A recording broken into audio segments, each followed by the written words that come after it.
And then I came to a point where I felt like there was a wave, and then still there was like a small wave just like all throughout. So I was like, oh my gosh, like, what is this? And I didn't think that I was in transition yet, because my memory of transition was a lot stronger than this. And I was more exhausted. So I was like, I guess they're just getting stronger. So, but then in my mind, like, I was thinking, oh my gosh, like, this is kind of hard. Like, I can't do this anymore. And even though, like, in my brain, I knew, oh, that is a symptom of a woman who's going through a transition. Yeah. Like, I felt like my body was not really going through it. So I expressed myself to the midwife saying, like, guys, what time is it? How much longer do I have to do this? How much longer of this? So in retrospect, I was showing the sign of a woman who was going through a transition. But at that time, Yeah, I was like, oh, exactly. this can't be it, because this is Yeah. like way more manageable than it was the first time. And they said, yeah, you're doing great. So I told them, like, no. I think you guys need to check me. Like, I want to be checked. So they checked me and they said, okay, you're doing great. Again, I told them not to tell me the centimeters. So they said, you're doing great. And you're making progress. I said, am I ready to push it? And they said, no, not quite yet. But you're making progress. So I said, okay, I know that I'm not quite there yet, but I still have some more time to go. And then came some of the waves that were just, they were strong. They were very strong. And I had to be kind of in my all fours, floating, and I was just weightless. And I felt like there was an intense pressure coming down my cervix. And I was screaming really loudly because it was really painful. I did so well up till that point, doing low moans. And at this point, I was like, oh my gosh, like, guys, like, I'm dying. I can't do this anymore. And then they said, okay, well, you need to like do it low. And then I realized one of the things I read from like Ina May's book was you want to do low to bring the baby down. You don't want to waste each of the waves. So I said, okay, if I'm going to be smart, I need to make sure that I, use this wave to bring the baby down rather than wasting it on complaining. Use it productively. Yeah. And another thing that you mentioned in one of your videos was every wave and every contraction has a purpose. So, go with that purpose, bringing the baby down. So I was desperate. So I asked one of the midwives, I was holding her hand from the tub. I was saying, like, oh, gosh, please, like, you need to tell me, like, what do I need to do? Like, what? I was so helpless. So obviously I was going through a transition.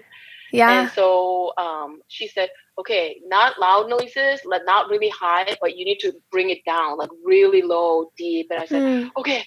And I remember asking her, like, please teach me. Like, I don't know. Please teach me. She's like, you're doing great. Do this. And so I was squeezing her hand so tight. I remember, I don't know if I broke her bone or something. Oh my gosh, I need to. So I was just holding on for dear life and doing low moans intentionally. I remember that I was able to consciously do that, even through the pain. And so, but then they checked my cervix and they said, oh, you're making good progress. They didn't say anything like, oh, you're going to push soon. And so I said, okay, well, I'm just going to go through this. And then I remember telling them, like, oh my gosh, it's burning, guys, it's burning. Like I don't know, am I pushing? Like, it's burning down there. And I felt like my where poop comes out, my rectum was gonna like burst. That's how I literally like, I was like, oh my gosh, it's gonna burst open. So I was just going like low moans. And then all of us, this is within like, I don't know, maybe like 10 minutes from them checking the cervix. And then I heard them asking my husband, so who did you guys decide who's going to catch the baby? Like, is it you, or is it okay if we catch the baby? And I was like, okay, I'm hearing something that I'm not hearing something. Like, because this is supposed to be, because my husband was saying at that point when I was going through that transition portion, he felt like, compared to our first birth, we came halfway and then we still got another halfway to go. That's what he was thinking. Yeah. And me too. I was like, oh, they said that the cervix was not dilated quite yet, ready for me to push. So I'm just going to have to do it. That's okay. I can do it. Yeah. But then I felt the burning sensation and I did one of those waves. I didn't know I was pushing. And I said, like that. And then they said the head came out. And I was like, what? Like, no way. Exactly. Like, that's how I felt. I was like, and I know from birthing videos, once the head comes out, and from my experience too, the body's easy. You know, it just kind of slips out. Yeah. So I was like, you mean I'm done?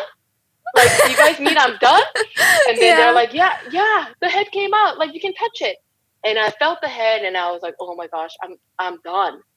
So, oh my goodness. And then the body came out, and one of the really cool thing was at the time I didn't really realize how special it was or how different it was. But the main midwife was telling us that, yeah, she came out in her amniotic sac. And I said, what? Like, what does that even mean? I've seen videos of it on Instagram, but I didn't know that I was going to be one of the lucky people that actually give, birth to a baby in a sac. But so I did. And then I was able to hold the baby up after she was born. And of course, that's, kind of the beginning of my love story with my daughter. I was like, oh my gosh, you're so beautiful. Yeah. Mama, if you love this snippet from the Built to Birth podcast, you can hear the full story and other positive and empowering birth stories just like this one by clicking the boxes on the screen. You can also check out builttobirth.com for resources on how to have a happier, healthier, and easier birth.